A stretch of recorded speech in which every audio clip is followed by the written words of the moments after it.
E kore te ao pāpāho Māori e whiwhipu te ao hou a ngā tau kei mua i te aroaro. Koera te whakatau a te māngai pāho, te kaituku pūtea ki ngā momo kaupapa pāpāho Māori.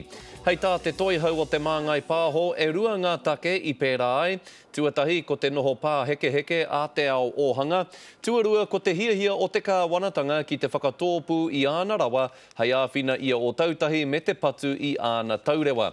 Engari kei te pukuriri te upoko o te whakaruruhau o ngā reo irirangi Māori o te motu.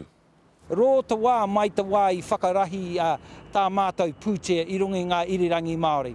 Hei te tino hoha, ahako kei ko nei te recession i nānei, mau taima ki te whakarongo ki ngā karo e pāna ki te recession. E tika ana ki te kōrero ki te kāwanatanga e pāna ki ngā irirangi Māori. Ne?